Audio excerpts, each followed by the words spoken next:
Hi guys, welcome back to my channel. For today's video, I'm gonna introduce you to what I'd call or who I'd call the rest of my family. So just before this video began, I have 4 pet birds. I think I mentioned that in previous videos, but one of them, I believe it was Dallas, was here singing and screaming on the top of his lungs. You know, kind of disgusting sometimes, but that's how they are. Like whenever they hear persons talking, they're gonna get very vocal. So I'm literally gonna just do this as an experiment. You see, when I stopped talking a while ago, he discontinued his whistling. But since he heard me talking again, he decided to chime in and try to be a part of the conversation. So I know that he's gonna get camera shy whenever I do put him on camera. But let's see what happens. And I'm hoping that you will enjoy the little video. Like for me, they're very cute. They're cockatiels. That's a breed of birds that I have. I have August, Capri, Dallas, and Eden. I was trying to go in alphabetical order, so I had a bird so I have A, C, D, E. I had a bird whose name was Bailey, but unfortunately he passed. I got him as a baby and he passed after like 8 days. So yeah, they're probably gonna play shy, even though August loves the phone. But the best way for me to tell you about my birds is for you to see them. So let me, without further ado, introduce you to my little babies. Okay, so I'm trying to stoop down so you can kind of see me. But this is my bird cage, and because they have seen me come outside, everybody is kind of trying to run a little bit closer to see what's going on. So this is Capri right here. This is Eden. This is Dallas. And I don't know if you can see a little yellow one right around the back there. That's August. So let me just bring them a little bit closer in. Right. So you see, everybody's kind of just looking and acting as though they're shy and they didn't do anything. So cockatiels, just to tell you a little bit about them, like a backstory. And trust me guys, these guys are very interesting. Like I could just watch them for the whole day and they'd find some antics to be up to. So Capri has gone to eat. Yes. So cockatiels are actually parrots that are native to Australia. And they're birds that can pretty much tolerate tropical climate very well because they're accustomed to living in the desert. Another name for them is quarians. So I believe that if you're an Australian native, that's the name that you're probably going to hear them being referred to. And some people know the bigger versions, which are cockatoos, you know, that have the little feathers up top, kind of like what you see Eden with right here. So I have 2 males and 2 females. This little white one here, who is Eden, he's a male. And this dark gray one here, Dallas, he's also a male. And now my little Miss Yellow, this is August, she is a female. And this is Capri, my other female. So the girls are pretty much tame. The 4 of them have 4 different personalities. The boys are, Dallas is like semi-tame, so, oops, my bad, I bounced my bird cage. So Dallas, that's this little guy here, he's semi-tame. Eden, right back there, is not tame at all, none at all. So every day, I give them a little bit of outside time, and usually they're accustomed to this. So I'm just gonna close the windows now and take them out of the cage, and you're gonna see what they get up to. So Capri here, I guess she's come to keep my company. Cappy, cap, cap. She's come to kind of check out what's going on. So yeah, let me take them out and I'll introduce you to each one up close and personal. And before that guys, one more thing, like if you have pet birds, it's very important to bird proof your home. So they're very messy. You have to clean up after them every single day. So I decided to put them out. I didn't want them living in my bedroom anymore, which is where they used to live. They'd sleep with me in the night, and then during the days I'd put them outside. under this shed where they could get shelter, you know, kind of by a team or a zinc group, as you in the Caribbean say, just like that. And where I am now, I had to build this little shed or enclosure just to facilitate or accommodate them. So who you were hearing a while ago was Dallas, who's trying to hide in the back. It's him right there.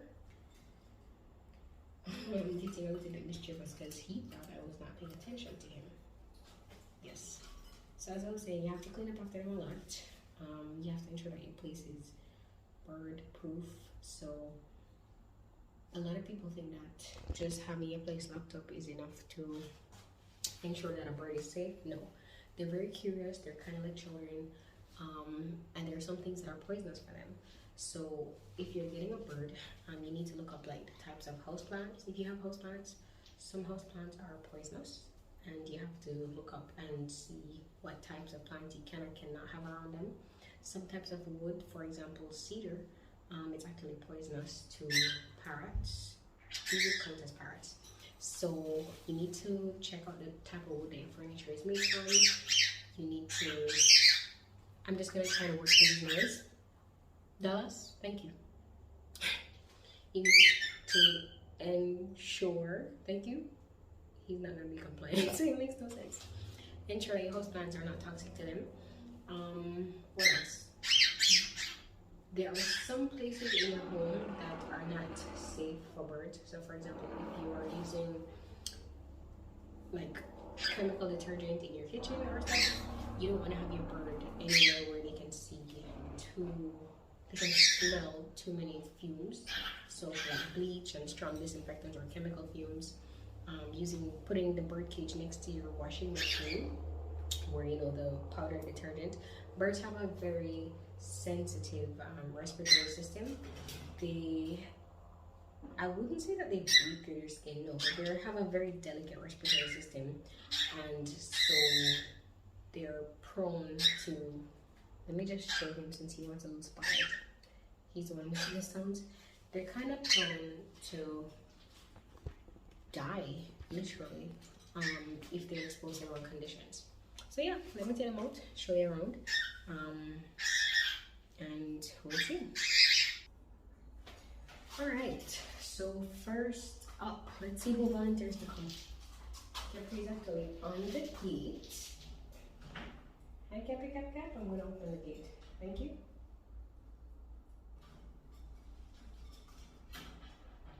So normally I would just open the cage, kind of see who's interested. August is kind of looking down at me. Let's see if she'll come first. They know that something is unusual, guys, because I don't normally let them out so early during the day. This is Eden, who's not tame. But let me just work with August first. So August here, she was let me show you. August here was my first bird. She's what you call a Lutino cockatiel. So she's essentially the cockatiel version of an albino. She is very feisty in terms of her mannerisms. And honestly, I think she just has a personality that's larger than life.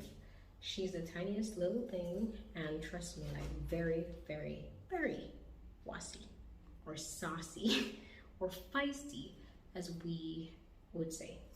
So she's kind of checking out my cell phone, but she gives kisses. She accepts head rubs sometimes when she's in the mood. She'll step up. If I put her away, like in a distant area, she will fly and come to me. However, the thing with birds, they're kind of like cats in that they do things because there's something in it for them. So let me just try to get her to turn around. They do things because there's something in it for them. So they're not necessarily going to come to you or try to do tricks without some type of enticement. And usually that would be in the form of a treat. All right? So thank you, August. I'm going to be sure to show you to more of you in the future. All right? Come. And my nickname for her is Boom Boom. If you hear me saying that, she's the one I'm referring to. So I guess I can let her hang a little bit. So who's next? Capri? Alright. So this is my second bird. Well, my third bird that I got. The second one had died. This is Capri. Capri is a female, and her mutation is what we call cinnamon mutation. So her personality, she's very quiet. She is a bit of a loner. She's really not social with birds, and she likes people, but she's not a people pleaser. So she is the type of bird who she just okay with hanging out like on your shoulder or anywhere close to you whenever you're not doing anything, but she's not one who is gonna be, you know, overly clingy. August is quite clingy when she wants to be. So I'd say that Capri is pretty consistent. Say hi, Capri Cap Cap. Say hi, Capri. She's the one that usually loves head rubs the most, but since lately, you know, she hasn't been all that receptive to it. So I can get her to step up. She's actually what we call hand-fed, so she came to me quite tame. So she's not a bird that I don't really have any problems with. So let me get noisy bird here. This is Dallas, and he's kind of flighty. Same thing.